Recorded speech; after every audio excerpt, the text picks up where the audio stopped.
enough that it might crowd this deck out. And Henry, I know as a player from Portland, at Grand Prix Portland, the Modern one a couple of years ago, I played him in the second last round of the Swiss. He was also playing Jeskai Aggro in Modern as well, a Lightning Angel control deck. The actual card, Lightning Angel. Yeah, he cast it against me. It came into play. Wow.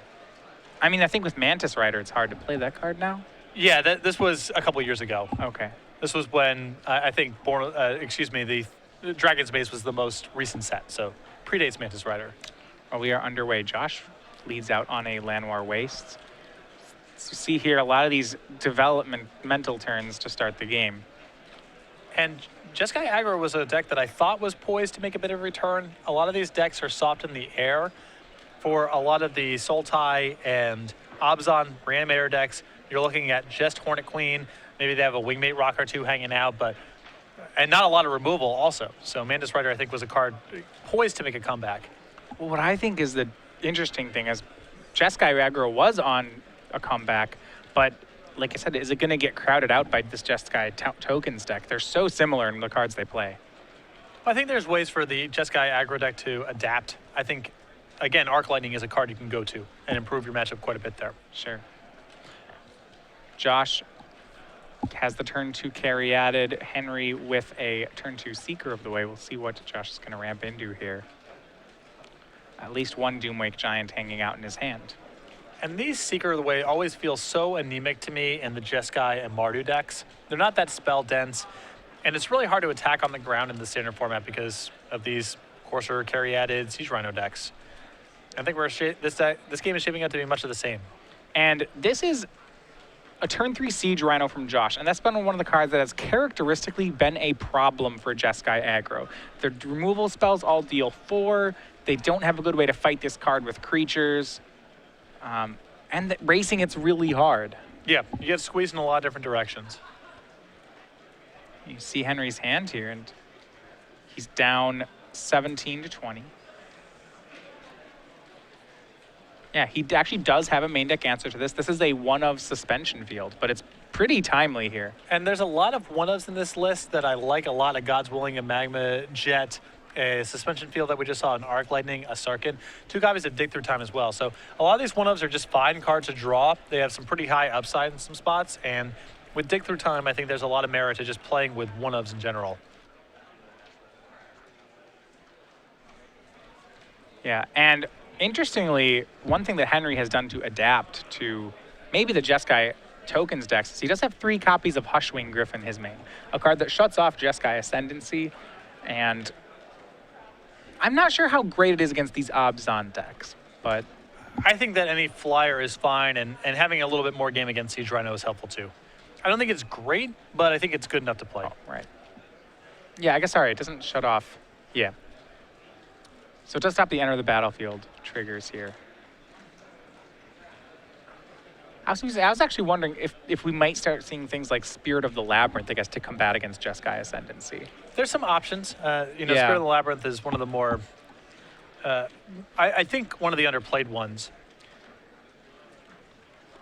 See here, swing with Seeker of the Way. Josh will go ahead and call on it with a block with Sylvan Carry added. Whether or not Henry wants to spend a spell, the answer is no. Well, there's not really anything to be done with a spell. If Henry's using a spell inside of combat there, it's probably just a burn spell at Josh's face. So I think Josh is pretty happy to call in that spot.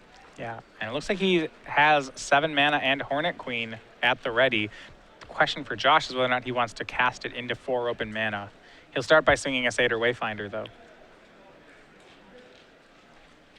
See, he has a Doomwake Giant, a Satyr Wayfinder, a Hornet Queen, and that land. He'll go with the safe route. Doomwake Giant will be the play. And no reason for Henry to make a move on that.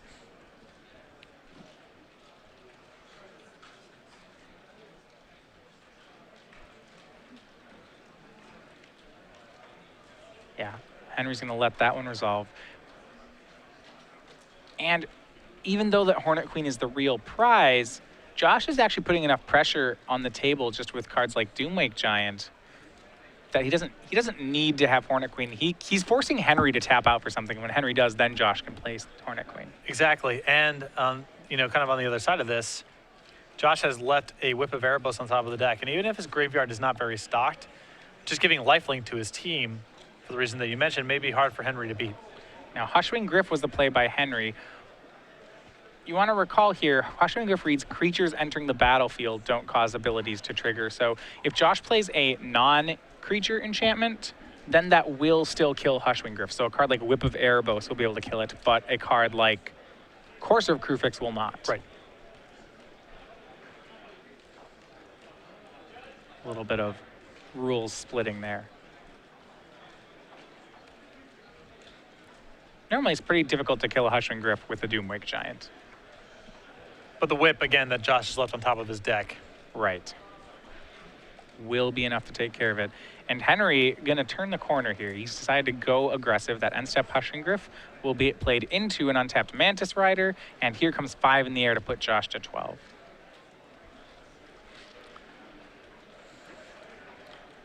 So still a little troubling for Josh is no answer to the Mantis Rider here. But if the Whip sticks, it's going to really swing the race around. It's going to take care of the Gryff and give lifelink to his 4/6. Yeah, he has the Whip. He could also even go for Hornet Queen here. There's a bunch of things that I think they'd all of them would resolve right now and be pretty difficult for Henry to deal with. Well, I don't think he wants to play the Queen into the face of the Hushwing Gryff. I think priority one right, has to get, you're absolutely has to get the Gryff off the table. So here comes Whip. And like you said, this is an enchantment, but it is not a creature, so this still will trigger Doomwake's Constellation. And it is good enough to take care of Hushwing Gryff, so that will clear the way for Hornet Queen.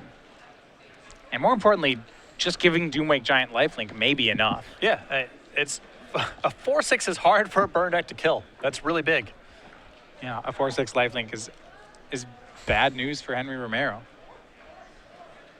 But these players are both sitting at 2-1 right now. It's going to take, we had 413 players here today, which is right on the cusp of 9 and 10 players. There were some late entrants, so it was just a 9-round event, but it's going to take a solid 8-1 record to make the top 8. Yeah. So Cedric, who we saw earlier at 1-0-2, may or may not be alive. Yes.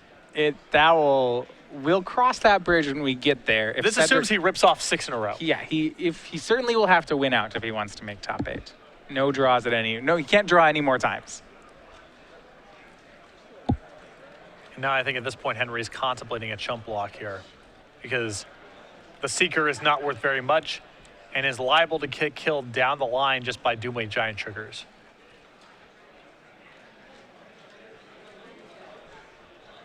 And you see there's a lot of burn here, so I'm wondering whether or not Henry's going to burn his own something in response. Well, he gets a Stoke. This gets his Seeker up to a 2/2 because it's a 1/1 right now because of the Doomwake Giant trigger. So this does kill it. Right. So he takes care of it. Josh is going to gain 4. Now what we know is that Josh has a really good follow-up here. And already kind of does with the Whip on the board. He's going to play a Satyr Wayfinder here. He gets a Sandstep Citadel and mills a Siege Rhino. And that Siege Rhino, another nice one to get with the Whip somewhere down the line. There are no cards in Henry's main deck that get Whip of Erebos off the table. And once again, it feels like Whip's going to run away with the game here. It's a recurring theme. Not that many Banishing Lights in the format right now. There aren't Banishing Lights, and there aren't many strategies that can ignore it. Or maybe better put, the first ability, the lifelink ability, is very good in every matchup. Yeah. There are strategies out there that, like I said, combo decks and control decks that really don't care about that first ability. Maybe they care about the second one. Control cares about the second one. Combo doesn't care about either. The play for Henry will be Ash Cloud Phoenix. I think Josh probably just checking how this works when a Doomwake Giant trigger occurs.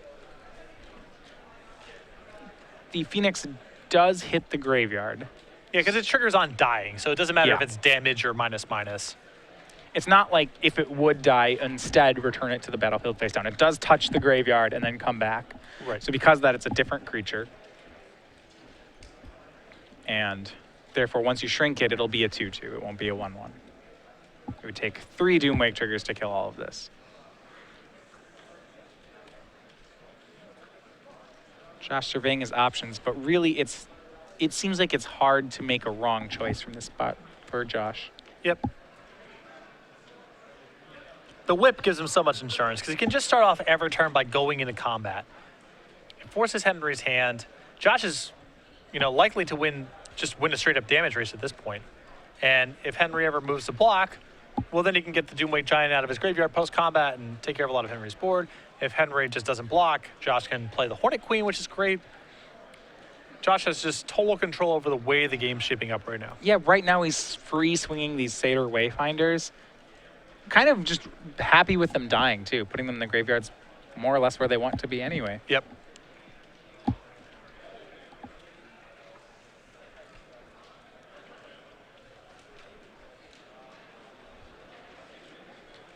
And the damage is just taken, which means Josh will post-combat make Hornet Queen, and now here comes an army of insects.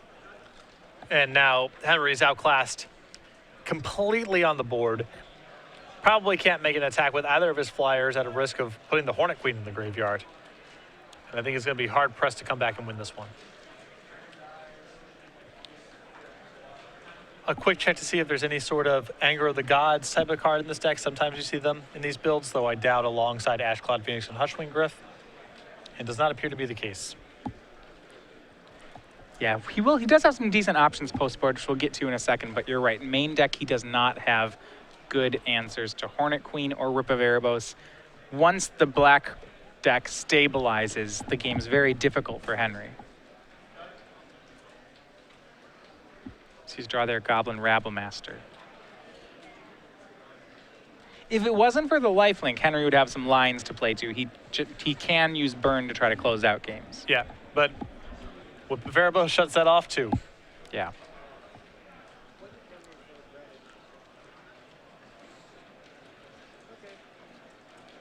And looks like the Rabblemaster Goblin trigger was missed.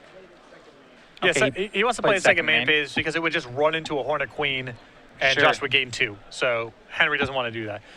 Okay. Not that it matters too much, but correct operations there from Henry.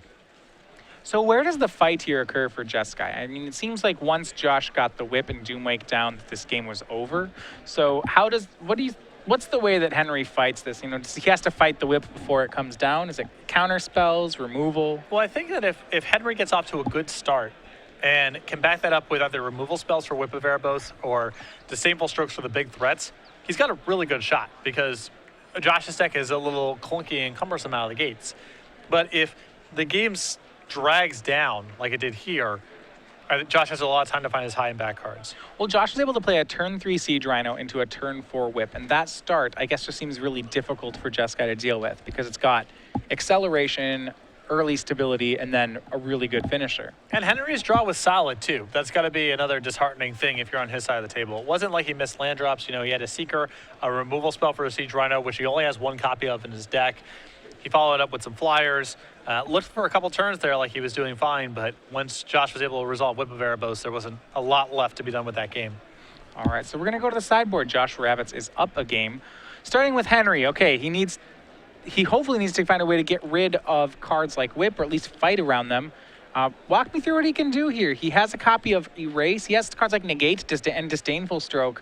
All of them seem pretty situational. How does he go about this? Well, he has an Erase that he can bring in that's good against Courser and Whip of Erebos. He has Suspension Field he can bring in that's good against Courser and Siege Rhino. So for the reasons you're describing, you're looking for cards that can do double duty. Because right. Henry's the aggressor. He doesn't want to be caught with a bunch of answers in his hand, especially answers to the wrong things. So Erase and Suspension Field, I believe, are flexible enough that those are really easy to bring in. I think the 2 copies of Disdainful Stroke are also excellent, as they are an answer to both Whip of Erebos and the top end of Josh's creature curve. I think Negate might be too narrow, and that might be the line in the sand. Disdainful Stroke is flexible enough and answers Josh's best cards, whereas Negate is more narrow and doesn't answer Doomwake Giant or Hornet Queen. So that might be the place where Henry draws the line. On the other side of the table, for Josh, he's got 2 Abzan Shards, 3 John Sorrow, 2 Glare of Heresy, Reclamation Sage, a Farika God of Affliction, 3 Thoughtseize, 2 Nissa, 1 Utter End. I think the Glare of Heresies are a pretty good removal spell in this matchup, as are the Abzan Charms.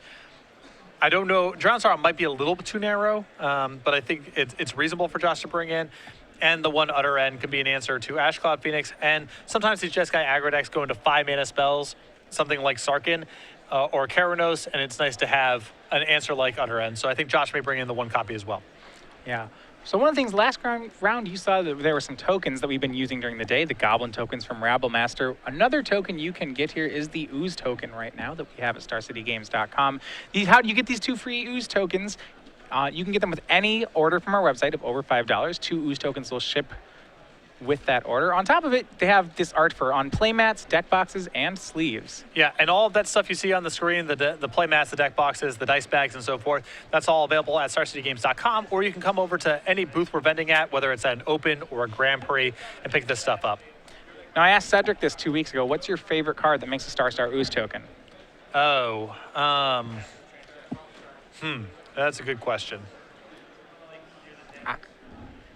Give me yours. All right. I went with Void. Was it Void Flux? That's from Conflux. It's you remove counters from your guys to make an ooze.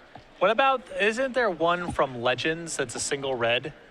Primordial Ooze or something like that? Yeah, that's I don't know if it uses the token, but you're right. That is an ooze. You have to keep paying it more mana, and it keeps getting bigger, I think. But then it starts hurting you if you don't pay for it. It's one of those cards. I can recall from my childhood that the text box was really long.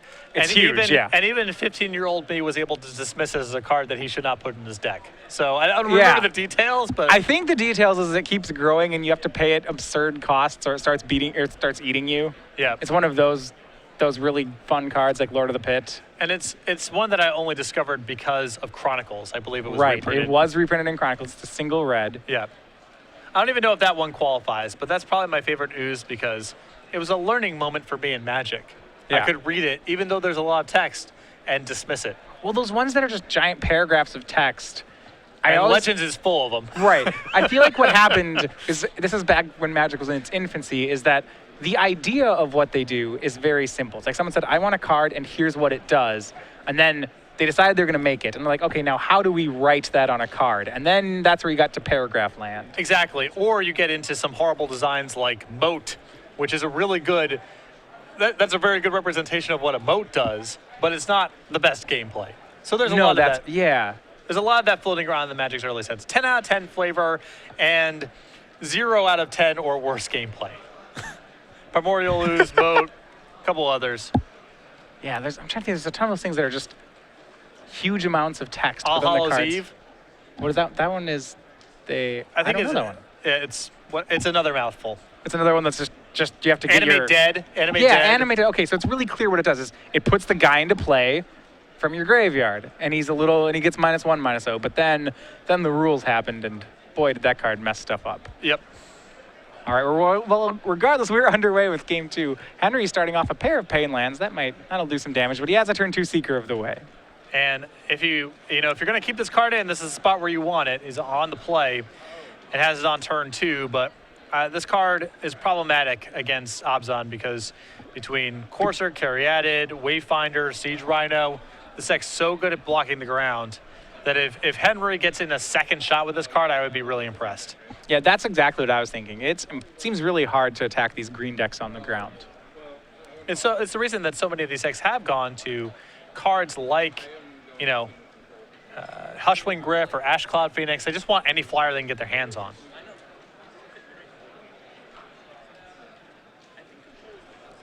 Seder Wayfinder there. A big whiff there. Yep. Mills 4. And he does have a third land, but he doesn't have any more right now. I think it's a pair of Windswept Teeth. I'll correct there. Still missing with the Wayfinder early on is really rough. Nothing you want. Goblin Rabble Master, the play from Romero. That'll make a Goblin. That'll swing the Seeker of the Way. And Goblin will be traded with. Might as well get in the graveyard. 2 damage off Seeker. This is a decent start, though, from Henry. Oh, this is great, yeah. And he's, right now having success attacking on the ground before Josh gets his shop set up. Got a lot of tools left over in his hand. I was going to say, Courser was the card. Yep. But no, I mean, this is still not the end of the world here for Henry. Any removal spell here is great. It's hard for Josh to, throw a block in with his Courser, even if Henry does nothing before moving into combat. Yeah, something like a hard cast, Stoke the Flames even here is just great for Henry. Yeah, this is great. We'll see what he does have. Has 2 more lands in hand at the least. It's like Mantis Rider. He can fly over the top with Mantis Rider, but it seems like he'd prefer to get that Courser out of the way if at all possible. The problem with the Courser being in play is it means that the Rabble Master can't attack this turn, and neither can the Seeker. And if Henry commits the Mantis Rider before combat, Josh knows that there's probably not a follow-up there, and he can freely block.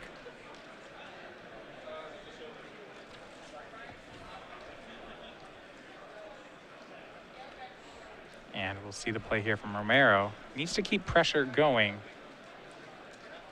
You can feel in his spot, he doesn't even want, especially with Murderous Cut on top of Josh's deck, he doesn't want to just play a Mantis Rider and say go, because it's going to die, and he wants to keep the pressure going. All right, and he did have the Stoke the Flames here, and that's just such a great draw here. So Stoke gets cast. It's going to trigger Prowess for Seeker, and a full 7 damage will come across from Henry. And that's a pretty bad sign if you're Josh, because if your opponent was thinking about that play, they've probably got quite good options in their hand. It means he had another play worth considering, which, yeah, that's not a good scary. sign. Henry, among his remaining weapons, it looks like he has Mantis Rider and Lightning Strike. So, one advantage is that Josh does get to draw a Murderous Cut here, which, thanks to the milling he did, is a 1-mana kill spell. He gets to Glare the Seeker and probably Murderous Cut the Rabble Master, but that sends him down to 7. The Goblin in play is 6, and you're playing against a Jeskai aggro player with cards left in their hand. Well, the Mantis Rider plus the Lightning Strike is 0. Yeah, it's that's problematic. Yeah, it's hard for Josh to get out of this game, is the short of it. Well, he has the double kill spell here, and I believe he's just going to be dead to this play. Yeah, even tapping out. And that, because of the 1 damage he took off the black mana, that should, provided that Henry has, yeah, he shows it right there. Yep. That's 7 damage. As they, provided he has the right mana, he should have him. Yeah, he had 2 red pain lands and then some basics, so he was good to go. And we are on to game 3 here, Abzan Reanimator versus Jeskai Aggro. Now, one thing that I'm actually wondering, so we say Abzan Reanimator is kind of like, looks to be the evolution of Abzan right now. And just so we had this matchup before between Abzan midrange and Jeskai aggro, and I know that Abzan Reanimator is better in the mirror, but how do you feel like, if I'm playing Jeskai aggro, would you rather be playing an Abzan midrange deck or an Abzan Reanimator deck? I feel like I would rather be playing against the Reanimator deck, because they just have less spot removal. And by the time that the Reanimator deck has flipped it around and has taken the game over, it's almost elementary. You know, the game's gone on for too long. They blunted your early offense. They win when they win hard. Exactly. So I would rather be playing against a deck with more moving parts, a little bit more clunkiness, less spot removal, and I think probably slightly worse mana as well. I think the Reanimator deck is mana base is slightly worse, not by much, but it's another factor. Yeah. If I'm in Henry's position, I'm much happier playing against Josh than I would be against, Ari Lax's build from the Pro Tour, let's say. Yeah, absolutely. I mean, it certainly seems that, but by switching from Abzan midrange to Reanimator, if you're losing ground in the Jeskai aggro deck, it doesn't seem too defined. Like, they're both, the same weapons are there. Yeah, and you always have the option of normalizing your sideboard. That's what really stands out to me about this Reanimator build, is the sideboard is all full of normal Game 1 cards. And it's just trying to normalize the deck in the post-board game. So you see Abzan Tarm, Drown Sorrow, Glare of Heresy, Reclamation Sage, Pharika, Thoughtseize, Nissa, Otterhead. There's nothing too fancy going on here. But right. It understands, the deck definitely has some inefficient tools in certain matchups and is a little slow in some matchups, and cleaning that up post-board is priority number 1. And you can see Josh moved and brought the Drowning Sorrows back into it, or brought them in rather for game number 3. Often these Jeskai aggro decks will cut a lot of the stuff that goes on the ground because the deck's so good at blocking. And out of respect for Drowning Sorrow, Henry's opening curve of Seeker of the Way into Rabble Master. Yeah. Clearly he's leaving in a base of ground attackers, at least while he's on the play. And so Josh wants to shore that up a little bit and bring the Drowning Sorrows in. Well, how much of it, question for me would be, can the Jeskai deck actually board out? If they board out their Seekers and Rabble Masters, how are they winning the game anymore? It's a good question. Henry doesn't have a lot to bring in here. He's got an Erase, a Suspension Field, and 2 guys into Disdainful Stroke. Those, I think, are definitely great.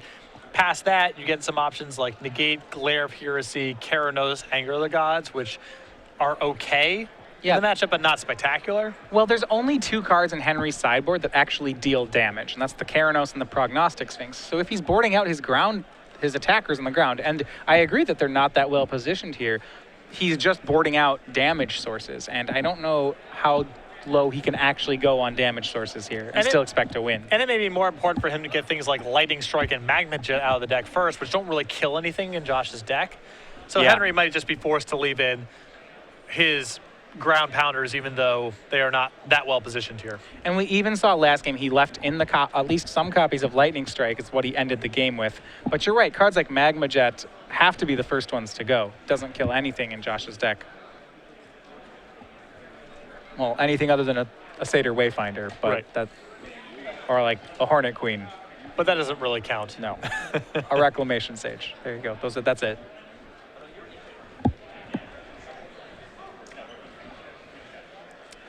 Both players keeping on 7 as we are underway for game 3 here. These 2 players already in elimination round territory here. A loss knocks one of them out. Winner gets to hang on for at least one more round. That is really how most of these open tournaments work. They are more or less double elimination tournaments up until the top 8. This one even harsher because I don't think a draw is any good. No, yeah, I would agree. A draw is more or less a double loss. If it's your second draw, like in the case of Cedric, I'm not. Then it becomes a little more murky. Yeah.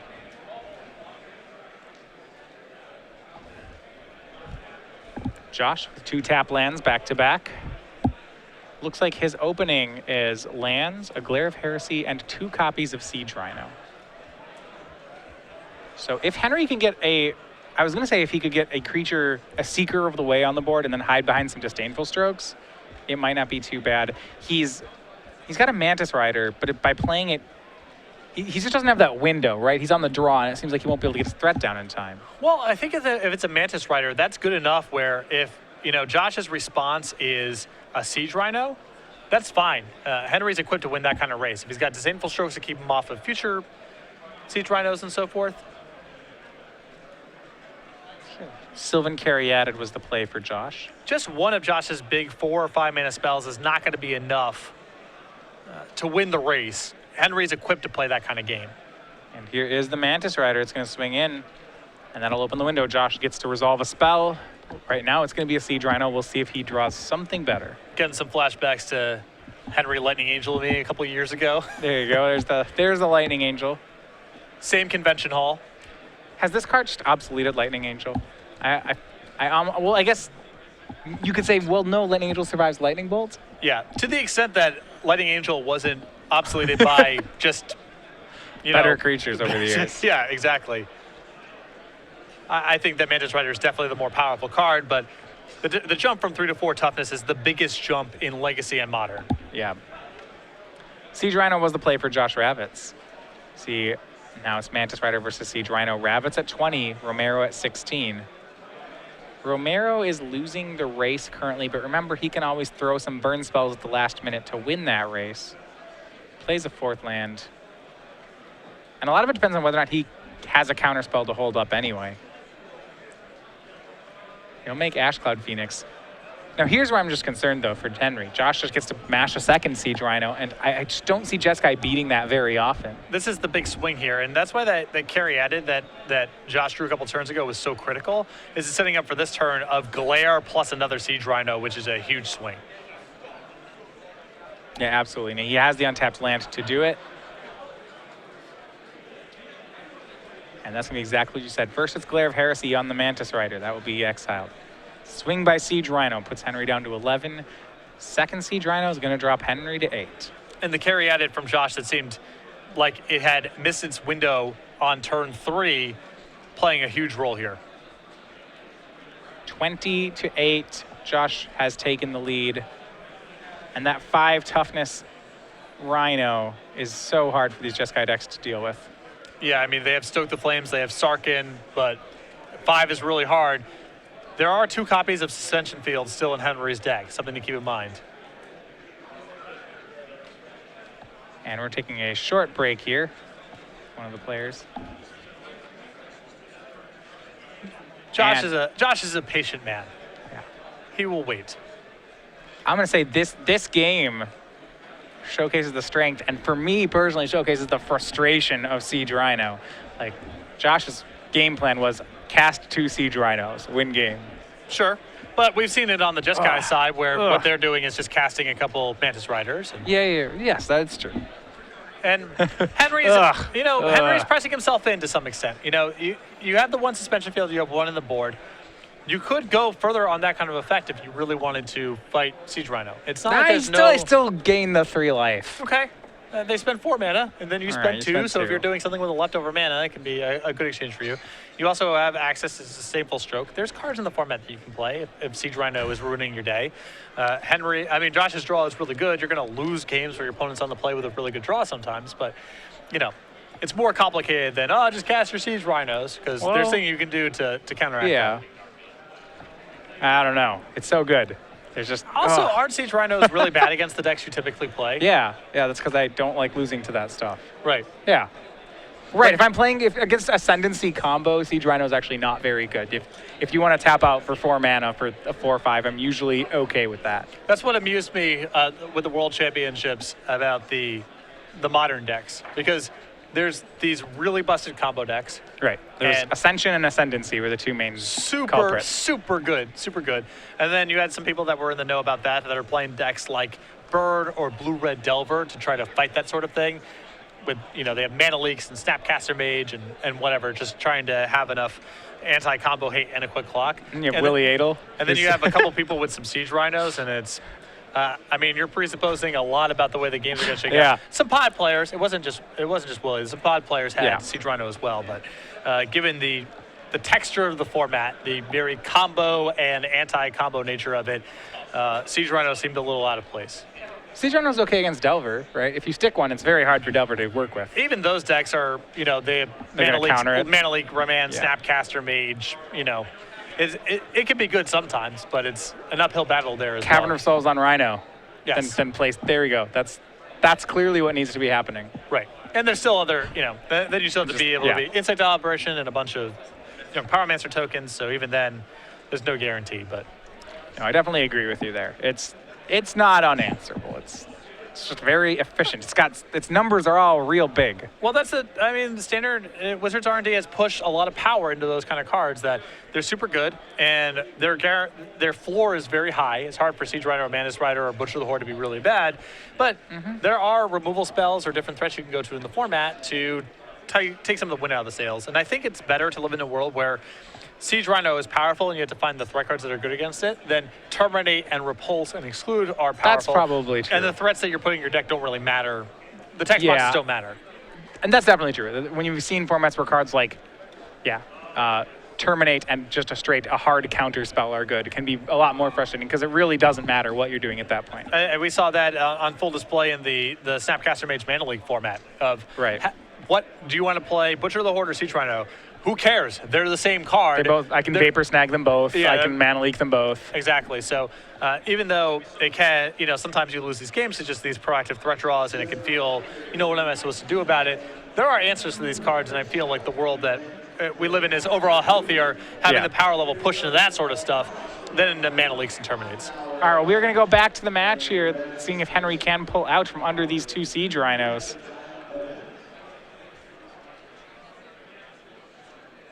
And it's going to be tough. He just doesn't have very many ways to kill them. He needs his suspension fields. That's the big thing.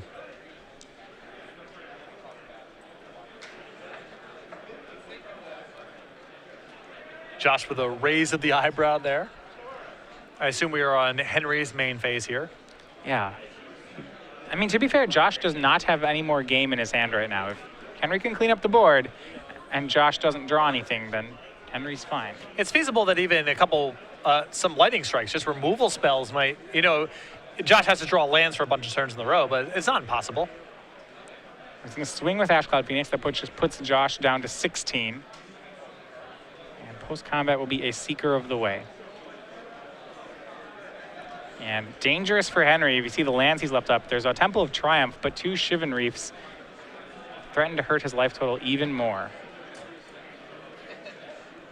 And Hornet Queen was the draw for Josh. I don't know if he has, I believe he has another untapped land. That might just be able to be cast to this turn. Yeah, I think going into this turn, Josh may have been thinking he was going to have to do some sort of finagling with Drown in Sorrow to maybe clean up the board, try to have a kill for next turn, but drawing the Hornet Queen makes it very easy.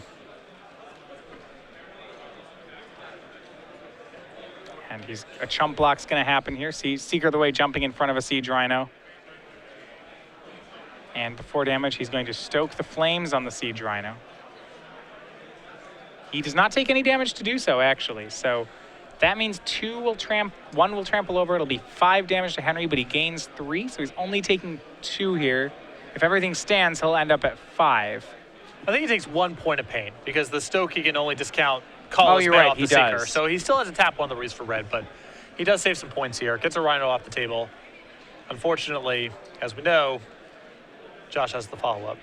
Yeah, and the follow-up Hornet Queen.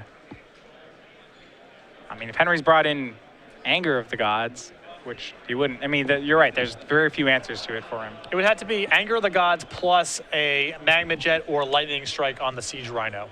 Yes. And even at that point, you're playing draw step to draw step. It's not like Josh loses, it's just pretty bad for him. And there's really no way he's boarded in Anger of the Gods here. That would be, seems unlikely. I wouldn't rule it out. You know, these decks, sometimes they go into some pretty extreme control packages post-board. We've seen end hostilities be in these aggro decks before, and Henry could be on a plan of just planeswalkers and sweepers. It's not out of the realm of possibility. The fact that Henry has had Seeker of the Way and Goblin Rabblemaster, to me, indicates that those cards aren't in his deck.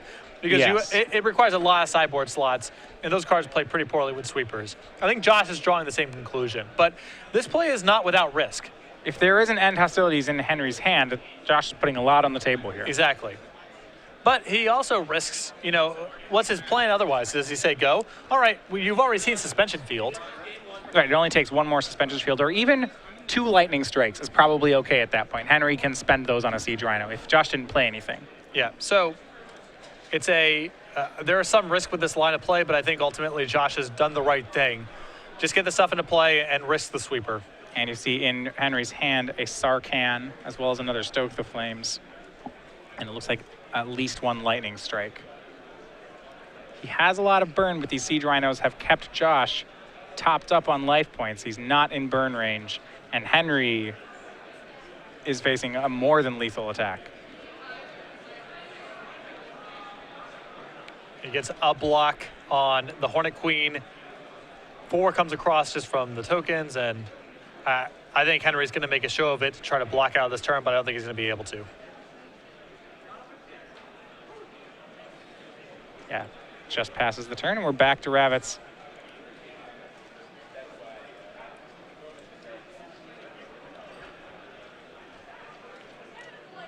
And an attack with everything but 1 insect.